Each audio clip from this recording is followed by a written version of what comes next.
Hello friends, राजकाय special स्वामी भक्ती या चॅनलवर मी तुमचं पुन्हा एकदा नव्याने स्वागत करते. श्री स्वामी समर्थ. या चालू क्षणाला ही कथा फक्त ऐकल्याने कितीही भयंकर चिंता जळून जाते. ही कथा शांतपणे श्रवण केल्याने मनुष्याचे कोटी कोटी पाप नष्ट होतात आणि सर्व भयानक दुःखातून त्याची सुटका होते. भगवंताच्या कृपेने सर्व गरिबी नष्ट होऊन मनुष्याला सुख समृद्धी प्राप्त होते.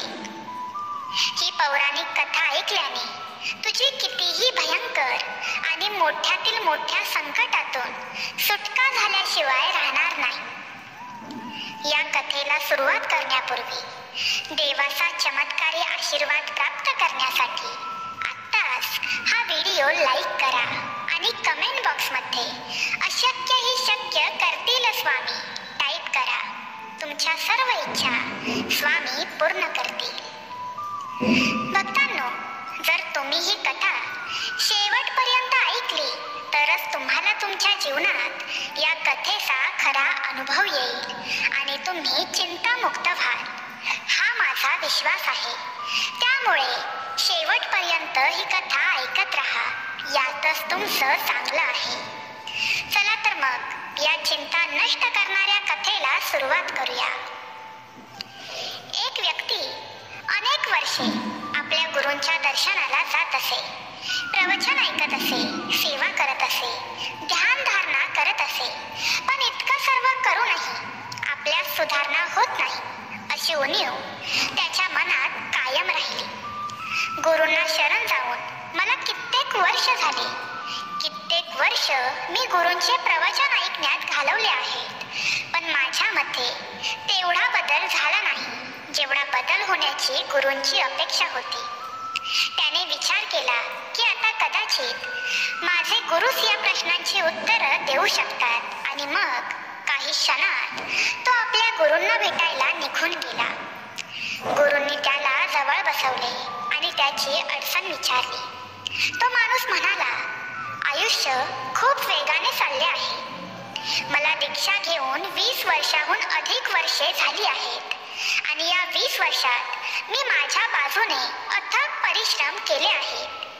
गेल्या 20 वर्षात मी अथक प्रयत्न केले, पण इतकं सगळं करूनही मी समाधानी नाही असा झालो आहे.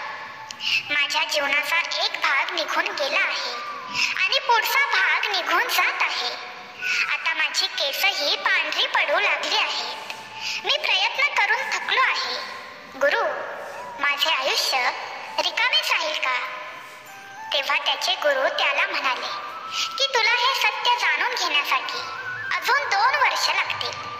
मग गुरूंनी त्याला दाण्यांनी भरलेली एक मोठी टोपली दिली आणि त्याला सांगितले, हे दाणे तू तेव्हाच मातीमध्ये टाक जेव्हा 3 दिवस लगातार पाऊस पडेल. तो व्यक्ती गुरूंनी दिलेल्या बिया घेऊन घरी परतला आणि पावसाची वाट पाहू लागला. दिवस आठवडे आणि आठवडे महिन्यात बदलले, पण पाऊस पडला नाही. मग कधी 1 दिवस पाऊस पडला, कधी 1.5 दिवस, कधी 2 दिवस, पण सलग 3 दिवस पाऊस पडला नाही. पाऊस सुरू होताच तो खुश व्हायचा, पण नंतर काही वेळाने पाऊस थांबायचा आणि मग तो पुन्हा निराश होऊन बसायचा. मग असेच बरेच महिने निघून जायचे. आता तो उदास राहू लागला. त्याला वाटले की आता काही दिवस पाऊस पडणार नाही. तो असाच विचार करत राहिला. मग अचानक एक दिवस भयंकर काळे ढग आले आणि सतत दिवस रात्र 3 दिवस पाऊस पडत राहिला आणि त्या व्यक्तीच्या मनात प्रसन्नतेची भावना जागली. त्या व्यक्तीच्या आत कमालीचा आनंद निर्माण झाला. मग त्याने गुरूंनी दिलेल्या बिया टोपलीमधून बाहेर काढल्या आणि शेतात पेरल्या. पुढच्या 2 महिन्यात त्यांची झाडे झाली, पण ती कोणाची झाडे आहेत याची त्याला कल्पना नव्हती, कारण त्याने गुरूंना त्या बियांबद्दल काहीच विचारले नव्हते. 3ऱ्या महिन्यापासून त्या झाडांवर फुले दिसू लागली आणि बघता बघता काही वेळातच सगळीकडे फुलपाखरे, मधमाशा, भुंगे आणि कोटूनही लोक त्या फुलांना बघायला आणि त्यांच्या सुगंधांचा आनंद आनंद लुटू लागले. इतक्या लोकांना तो त्याच्या संपूर्ण आयुष्यात कधीच भेटला नव्हता किंवा त्याने कधीच इतक्या लोकांना एकत्र पाहिलंही नव्हतं. मला ओळखत नसताना इतकी लोक लांबून येत आहेत. आपण ज्यांना आयुष्यात कधी पाहिलंही नाही ती लोक येऊन भेटून जात आहेत याचे त्याला खूप आश्चर्य वाटू लागले. अनेक लोकांनी त्याची खूप स्तुती केली, त्याच्या फुलांची स्तुती केली. काहींनी त्याला बक्षीसही दिले आणि सर्वांनी त्याची फुले विकत घेतली. त्याच्या फुलांचा सुगंध दूरवर पसरू लागला. सर्व शहरे, खेडे, राज्ये आणि देशात पसरू लागली. एवढ्या सुवासाने फुलांची एवढ्या मोठ्या परिसरात फुलांची कोणी कल्पनाही केली नसेल अशी सुवासाची फुलेही असतील. तिथं त्यांचा सुगंध काही किलोमीटर अंतरावर पसरला जात होता. म्हणूनच एखादा प्रवासी दुरून गेला तरी तो सुगंध कुठून येतोय हे पाहण्यासाठी तो त्या व्यक्तीच्या बागेत येत होता. हे सर्व पाहून तो व्यक्ती खूप आनंदी होत होता. त्याला वाटले की मी जाऊन हे सर्व गुरूंना सांगावे. पण नंतर त्याला आठवले की गुरूंनी सांगितले होते की तू आजच्या दिवसानंतर पूर्ण वर्षभराने याच दिवशी इकडे येशील. त्याच्या आधी तू इकडे येऊ शकत नाहीस. म्हणून त्याने पुन्हा आपल्या उत्साहाला आवर घातला आणि स्वतःला सांगत राहिला की ती वेळ आली नाही. वेळ आल्यावर आपण आपल्या गुरूंना जाऊन सर्व काही सांगू असा विचार करून तो शांत राहत होता. पण तो खूप आनंदी होता. त्याने ती फुले विकून खूप पैसे कमावले, एक आलिशान घर बांधले आणि तिथे त्याच्या मित्रांसोबत तो आनंदाने राहू लागला. तो खूप आनंदी होता, लोकांना भेटत होता आणि आता त्यांच्यासोबत तो आनंदाने राहू लागला होता. लोकांशी मैत्रीपूर्ण नाते तो निभवत होता. तो आपल्या समाजाचा मोठा नेता बनला होता. त्याला खूप मान सन्मान मिळू लागला होता. पण नंतर हळूहळू उष्णता वाढू लागली, कडक ऊन पडू लागले, फुले सुकली आणि काही काळाने संपूर्ण शेत उद्ध्वस्त झाले आणि हळूहळू लोक त्याच्याकडे येणे बंद झाले. आता कधी कधीच काही लोक त्याला भेटायला यायचे. नंतर काही काळाने गुरूंना भेटण्याची वेळ आली. तो गुरूंकडे गेला आणि त्यांना नमस्कार केला. तेव्हा गुरु म्हणाले, मला काही सांगण्याची गरज नाही, मला सर्व काही माहीत आहे. गुरूंनी पुन्हा बियांनी भरलेली टोपली त्याच्या हातात दिली आणि म्हणाले, जा आणि पुन्हा जोपर्यंत 3 दिवस लगातार पाऊस पडत नाही तोपर्यंत या बिया शेतात पेरू नकोस. तो व्यक्ती या बियांना घेऊन पुन्हा आपल्या घरी आला. तो मनात विचार करू लागला की मला गुरूंना इतकं सर्व सांगायचं होतं, पण गुरूंनी आधीच सर्व सांगितलं होतं की त्यांना सर्व काही माहीत आहे, काही सांगण्याची गरज नाही. तो त्याच्या भावना व्यक्त करू शकत नाही. या वस्तुस्थितीमुळे तो खूप निराश झाला होता. पण त्याला हे माहीत होते की गुरु दूरदृष्टी ठेवतात. गुरूंचा शब्द खरा आहे, ते सर्व काही बघतात. तो घरी आला आणि पुन्हा पावसाची वाट बघू लागला आणि तो आनंदी देखील होता. तो आता विचार करू लागला होता की गुरूंनी सांगितल्याप्रमाणे तसेच केल्यावर पुन्हा नव्याने फुले येतील. फुलांचा सुगंध दूर दूरपर्यंत पसरत जाईल. पुन्हा नव्याने पाखरे, मधमाशा, फुलपाखरे माझ्या बागेत बागडू लागतील. माझी कीर्ती सर्व दूर पसरेल. लोक मला बक्षिसं देतील आणि माझी स्तुती करतील. माझ्या फुलांची विक्री होईल. मला पुन्हा मान सन्मान भेटेल. या सर्व गोष्टींचा विचार करून त्याचा आनंद गगनात मावत नव्हता. या गोष्टींचा विचार करून तो बियांचा गठ्ठा बघायचा आणि आनंदी व्हायचा. असे बरेच दिवस निघून चालले होते आणि तो पावसाची वाट पाहत राहिला. पण पाऊस काही पडला नाही आणि चुकून पाऊस पडला तरी 1 दिवस 2 दिवस असा पाऊस पडत राहिला. पण 3 दिवस सतत पाऊस पडला नाही. बरेच महिने उलटून गेले. आता त्याला थोडं वाईट वाटू लागलं की आता यावेळी 3 दिवस सतत पाऊस पडणार नाही. काय गुरु मला अशा प्रकारे काही समजावण्याचा प्रयत्न करत आहेत का जे मला समजू शकत नाही? कारण आता पाऊस अजिबातच पडत नाही. आणि आता त्याने गेल्या वेळेशी त्याच्या मनात तुलना केली की मागच्या वेळी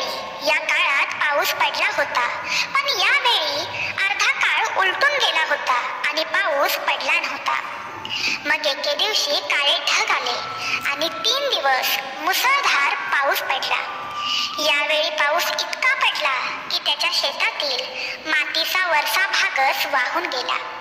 मातीचा वरचा थर वाहून गेल्याने यावेळी ही शेती तयार करायला अजून खूप वेळ लागेल या विचाराने तो अस्वस्थ झाला. मग कसा तरी पाऊस थांबला आणि त्यांनी मोठ्या मेहनतीने त्या शेतीची तयारी केली आणि शेतामध्ये बी पेरले. पण यावेळी त्याने गुरूंना विचारले नव्हते की हे बियाणे कोणते आहे. या लोकरीच्या फुलांच्याच बिया असतील याची त्यांनी स्वतः कल्पना केली होती. हळूहळू त्या बिया उगवल्या, त्या वाढल्या आणि फुले दिसू लागली. यावेळी फुलं लहान आकारात आलेली होती, त्यामुळे तो आश्चर्यचकित झाला होता. यावेळी फुलांचे इतके नुकसान का झाले हे पाहून त्याला आश्चर्य वाटले. पण तरीही तो थांबला आणि त्याला वाटले की कदाचित यावेळी या झाडांना फळे येणार आहेत. पण काही दिवसांनी त्याच्या लक्षात आले की सर्व झाडांमध्ये हिरवी मिरची हळूहळू वाढू लागली आहे आणि कालांतराने त्या मिरचीची झाडे वेगाने वाढू लागली. हळूहळू त्या मिरच्या लाल होऊ लागल्या. हळूहळू शेतात मिरच्यांना पाहून पोपट येऊ लागले.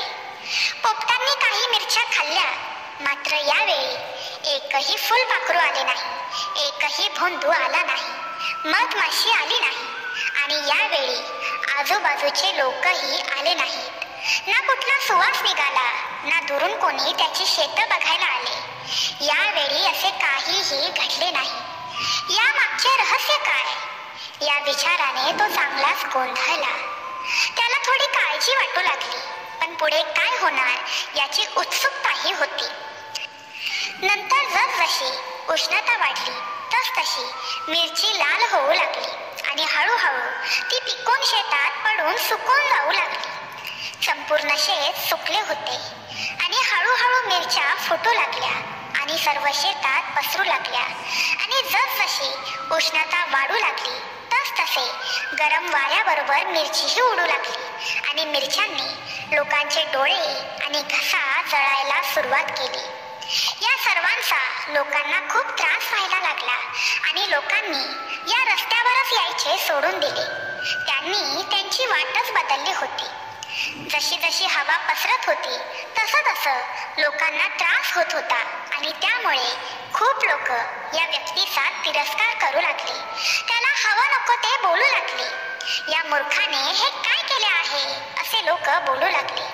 त्याने या मिरच्या शेतात लावल्याच होत्या तर त्या बाजारात विकल्या असत्या किंवा काहीतरी त्या मिरच्यांचे व्यवस्थापन तरी नक्कीच केले असते. पण त्याने या मिरच्या शेतात पडू दिल्या आणि आता या मिरच्या लोकांच्या डोळ्यात आणि घशात जात आहेत. लोक त्याच्यावर नाराज झाले. त्याच्या आजूबाजूच्या परिसरातील सर्व पशुपक्षी रागाने निघून गेले, कारण याने त्यांना भयंकर त्रास होऊ लागला होता. तो व्यक्ती आता पूर्णपणे घाबरला होता आणि आता तो एकटा देखील पडला होता. तो स्वतःचे रक्षणही खूप काळजीने करत होता, कारण त्याला स्वतःच्या डोळ्यांना आणि घशाला त्या मिरच्यांचा त्रास होत होता. रात्रंदिवस त्याच्या डोळ्यात आणि घशात गरमा जाणवत होता. तो स्वतःला कपड्याने झाकून वाऱ्याच्या विरुद्ध दिशेने बसून स्वतःला वाचवण्याचा प्रयत्न करत होता. हे असे खूप महिन्यांपर्यंत चालू राहिले. त्याच्या गुरूंना भेटण्याची त्या व्यक्तीची प्रचंड इच्छा होती, पण गुरूंनी सांगितले होते की आजच्या दिवसानंतर बरोबर 1 वर्षांनी तू मला इथे भेटायला यायचे. त्यामुळे तो शांत राहत होता. तो खूप काळजीत होता. प्रत्येक दिवस काढणे त्याच्यासाठी खूप कठीण होते. पण कसा तरी तो दिवस आला ज्या दिवशी तो त्याच्या गुरूंना भेटायला जाऊ शकत होता. तो गुरूंजवळ गेला आणि गुरूंना नमस्कार करून त्यांच्या जवळ बसला.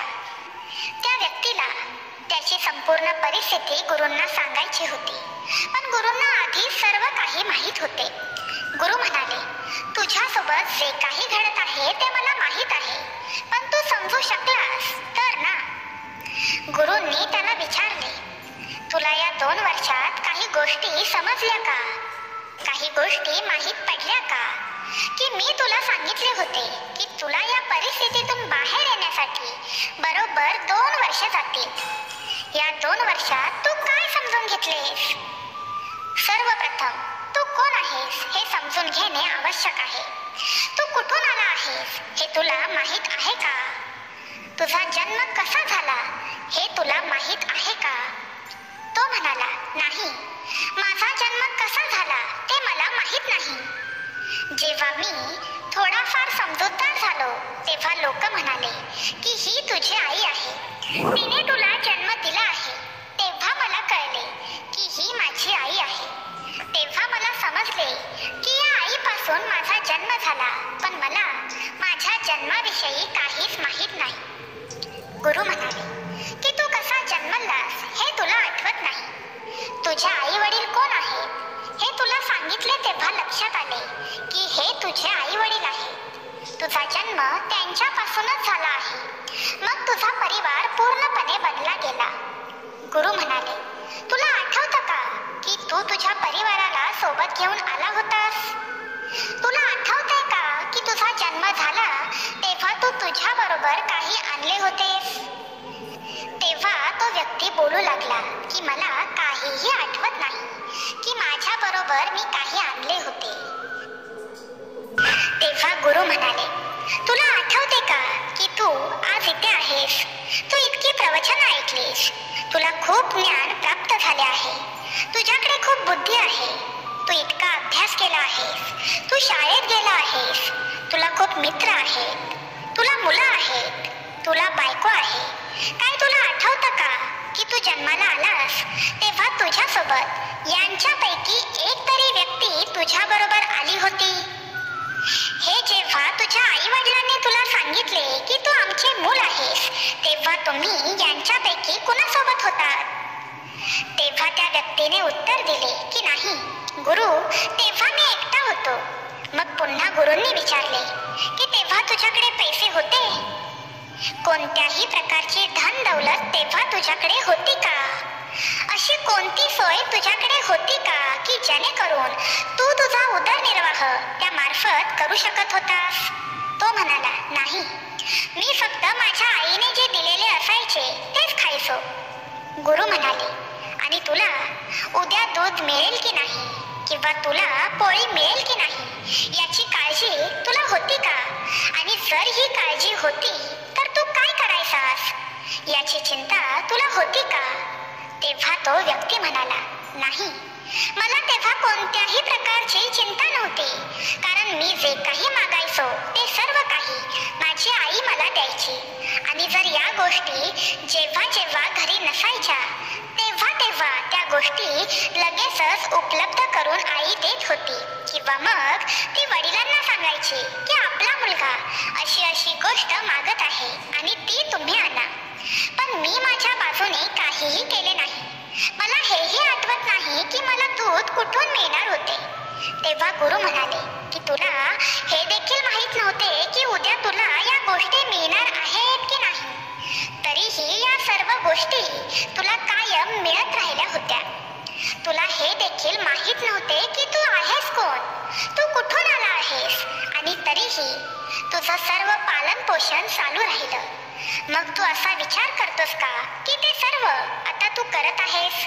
तुला असं वाटतंय का की 20 वर्षे तुला येऊन झाली आणि तुला आतापर्यंत काहीही झाले नाही, आणि आपण काय करू इच्छिता, तुला काय प्राप्त करायचे आहे, पण तू आहेसच नाही. तू कोण आहेस याबद्दल थोडा विचार कर. ज्या नावापासून तुला पुकारलं जात आहे, काय तू तोच आहेस? हे तुझंच नाव आहे हे तुला माहित आहे का? तेव्हा तो व्यक्ती म्हणाला, नाही, मला माहित नाही की हे माझेच नाव आहे. पण जेव्हा माझ्या कानात हे नाव ऐकू येऊ लागले तेव्हा मला समजू लागले. मग हळूहळू मला कळले की माझी आई मला या नावाने हाक मारायची.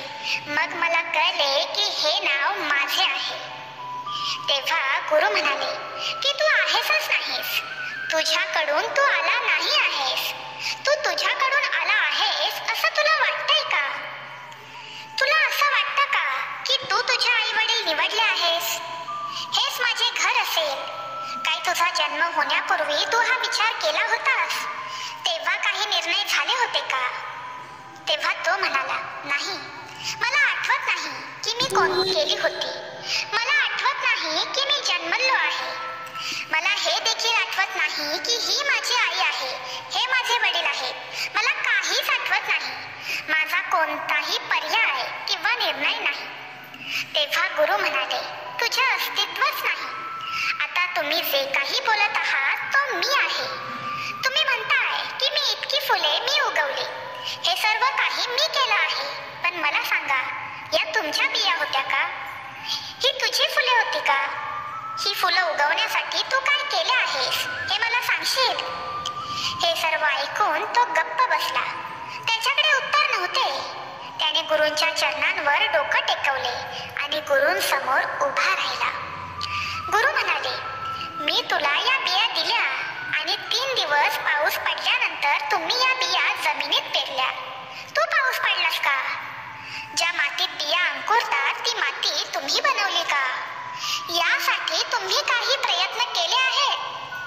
कोरड्या डोळ्यांनी तो शांतपणे उभा होता. त्याच्याकडे आता शब्दच नव्हते. गुरु पुढे म्हणाले, तुम्ही या बिया जमिनीच्या आत फुटताना पाहिल्या आहेत का? मातीतून रोप कसे तयार झाले हे तुम्ही पाहिले आहे का?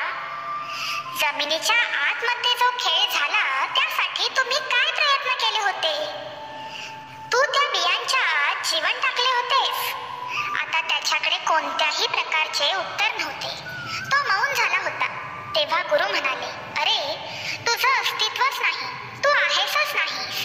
फक्त तू हे मानले आहेस की मी आहे. जेव्हापासून तू मानला आहेस की मी हे सर्व करत आहे, जेव्हापासून तू मानलंस की हे सर्व माझे आहे, ही माझी आई आहे, हे माझे वडील आहे, मी ते बनवले आहे, मी ते साध्य केले, मी अभ्यास केला, माझे लग्न झाले, मी व्यवसाय सुरू केला, मी मुलांना जन्म दिला, ही माझी फुलं आहेत. पण प्रत्यक्षात तुम्ही इथे काहीही केले नाही. तू फक्त मीला जन्म दिला आहेस आणि या मीपणामुळे तुला कळू शकले नाही की तुझे अस्तित्वही नाही. तू अस्तित्वात आहेस का? तुला माहित आहे का तू कोण आहेस? तो म्हणाला, मला माहित नाही की मी कोण आहे, पण मला नक्कीच समजले आहे की या मीला मीच निर्माण केले आहे. हे गुरुदेव, तुम्ही जे सांगत आहात त्यावरून मी समजू शकतो की या मीला मीच निर्माण केले आहे. मीच म्हटले आहे की हे माझे शरीर आहे, ही माझी आई आहे, हे माझे खेत आहे, हे माझे फूल आहे, मी माझा आहे. फक्त मीच या मीपणाला निर्माण केले आहे. पण हे सर्व मी आणले नाही, कारण मी कोण आहे हे मला देखील माहीत नव्हते. मला तर लोकांनी सांगितले की मी कोण आहे. मला एक नाव देण्यात आले आणि जेव्हा मला त्या नावाने हाक मारली गेली तेव्हा मला समजले की हे माझ्या शरीराचे नाव आहे. परंतु मला अद्याप माहीत नाही की या शरीरात कोण आहे जो सर्व काही पाहतो, बोलतो आणि सर्व काही समजतो आहे. तेव्हा गुरु म्हणाले, जर तुला तू कोण आहेस हेच माहीत नाही तर तू हा विचार करत आहेस की हे सर्व मी 20 वर्षापासून करत आहे. मग हे सर्व कोण करत आहे? तर हे सर्व तुझ्यातील मी करत आहे. मी कुठेही जाणार नाही. 50 वर्षे उलटून गेली आणि पुढची 50 वर्ष ही उलटून जातील, पण हा मी कुठेही जाणार नाही. जो हे बोलत आहे की ही फुलं माझी आहेत, पण खरं सांग, ही फुलं तुझी होती? जो बोलत आहे की या बिया लावल्या मी आहे, पण या बिया खरंच तुझ्या होत्या? तुझं इथे काहीही नाही. तू आहेसच नाही. तू फक्त हे मानलं आहेस की तू आहेस आणि हेच मानल्यामुळे तुझ्यातील या मीपणाने पूर्ण संसार घडविला आहे. तुझ्यातील मीच तुला सांगत आहे की ही फुलं मी लावली आहेत. मी फुलांची शेती केली आहे. माझे कौतुक होत आहे. माझी प्रतिष्ठा वाढत आहे. मी अशा समाजाचा प्रमुख झालो आहे. मी खूप मेहनत केली आहे. पण मला सांग, तू काय केलंस? काय त्या बियांना तू बनवलं होतंस? काय त्या बियांना धूप म्हणजे ऊन तू दिले होतेस? तो मनुष्य निशब्द उभा राहिला होता. त्याच्या मुखामध्ये कोणत्याही प्रकारचे शब्द नव्हते. आता त्याच्या त्याच्याकडे हे बोलण्यासाठी देखील शब्द उरले नव्हते की गेले 20 वर्षापासून मी हे सर्व करत आहे. तो ध्यान करू लागला तेव्हा गुरु त्याला म्हणू लागले, तू मुक्त आहेस. तू पहिल्या दिवसापासूनच मुक्त होतास. या सर्व बेड्या तू स्वतःला लावून घेतल्या आहेस. या बेड्या तुम्ही स्वतः लादल्या आहेत आणि या साखळ्या माझ्या साखळ्या आहेत. मी 20 वर्षापासून करत असलेली ही बेडी तुम्ही स्वतःला लावली आहे. हा मीच तुम्हाला मार्गातील सर्वात मोठा अडथळा आहे. मीच तुम्हाला खोल ध्यानात जाऊ देत नाही. मीच तुम्हाला इथून मुक्त होऊ देणार नाही. तुमचा विश्वास आहे की तुम्ही अस्तित्वात नाही, पण तुम्ही आहात असे तुम्हाला वाटते का? तू हे समज की मी आहेच नाही. विचार कर, तुला असं वाटतं का की तू आहेस? मी पुन्हा विचारतोय, खरंच तू आहेस का? काय तुला माहित आहे की तू आला आहेस? काय तुला माहित आहे की तू जन्म घेतला आहेस? नाही, मला काही आठवत नाही. तो व्यक्ती म्हणाला, बाळा तू आहेसच नाहीस. फक्त तू हे मानले आहेस की आजूबाजूला हे सर्व काही दिसत आहे ते मी आहे. या मी पासूनच तू संसार बनवला आहेस आणि आताही तू बोलत आहेस की गेल्या 20 वर्षापासून मी करत आहे. हे तुमच्यातील मीच बोलत आहे. हा मी जाणार तरी कुठे? हा इथेच थांबणार आहे. तुझ्या कोणत्याही बिया नाहीत, तुझी कोणतीही फुलं नाहीत, ना तुझा कोणताही प्रयत्न आहे. ना तू त्या रोपांना हवा दिलीस, ना तू आकाशातून पाऊस पाडलास. सांग, तुझा कोणता प्रयत्न आहे? त्या फुलांमधून सुगंध आणण्यासाठी तू त्या भोंग्यांना, पाखरांना, मधमाशांना कोणता संदेश पाठवला होतास? फुलातील आतमधल्या त्या रसाला तू निर्माण केले होतेस. तू आहेसच नाही आणि तू मानला आहेस की तू आहेस. तू तुझ्यासोबत काहीही घेऊन आला नाहीस. तुला आठवतंय का की तुझ्यासोबत येताना तू काहीतरी घेऊन आला होतास? तुला तर काहीही माहित नव्हतं. तुला कपडे घातले गेले, तुझी साफसफाई केली गेली. तुला हे देखील माहित नव्हतं की जेवण कसं जेवायचं असतं, कसं खायचं असतं, पाणी कसं प्यायचं असतं. तुझ्या मुखाला ग्लास लावला गेला तेव्हा तू दूध प्यायला शिकलास. त्यावेळी तू पोळीसाठी किंवा दुधासाठी कोणते प्रयत्न केले होतेस? ते तुला मिळतच राहिले आणि आज तू हा विचार करतोस की हे सर्व मी करत आहे, हे सर्व मी कमवत आहे. आज तू हा विचार करतोस की ही माझी मुलं आहेत, यांना मी जेव्हा भरवीन तेव्हा ते खातील. तू आहेसच नाही आणि तू हा विचार करतोस की मी आहे, ही माझी मुलं आहेत, हे सर्व मी केले आहे, हे सर्व मी केल्यामुळे झाले आहे आणि हा तुझ्यातील मीच तुझ्या दुःखांचं कारण आहे. हेच तुझे बंधन आहे, याच तुझ्या बेड्या आहेत. तू मुक्तच आहेस, तू शरण गेला आहेस. आता तू मुक्त होऊन जा. तू मुक्तच आहेस आणि तुला सर्व काही मिळतच राहणार आहे. इतकं बोलल्यानंतर गुरु मौन झाले. असं बोललं जातं की हे सर्व झाल्यानंतर तो शिष्य त्याच ठिकाणी बसून ध्यानात तल्लीन झाला. त्यानंतर तो उठलाच नाही. तो मुक्त झाला, त्याला परमनिर्वाण प्राप्त झाले. तर प्रेमळ स्वामी भक्तांनो, मी आशा करते की तुम्हाला आजच्या कथेतून काहीतरी शिकायला भेटले असेल. तुम्हाला आजचा व्हिडिओ आवडला असल्यास व्हिडिओला लाईक करा आणि आजची कथा तुम्हाला कशी वाटली हे नक्की आम्हाला कमेंट करून सांगा. मित्रांनो, नवीन असाल तर आपल्या या आज काय स्पेशल स्वामी भक्ती चॅनलला नक्कीच सबस्क्राईब करा आणि हो, बेल आयकॉन प्रेस करायला अजिबात विसरू नका. म्हणजेच तुम्हाला व्हिडिओचं नोटिफिकेशन येईल आणि तुम्हाला व्हिडिओ आल्या लगेचच्या लगेच पाहता येईल. तर मित्रांनो, भेटूया उद्याच्या व्हिडिओमध्ये नवीन विषय आणि नवीन व्हिडिओ घेऊन. तोपर्यंत बाय बाय. श्री स्वामी समर्थ.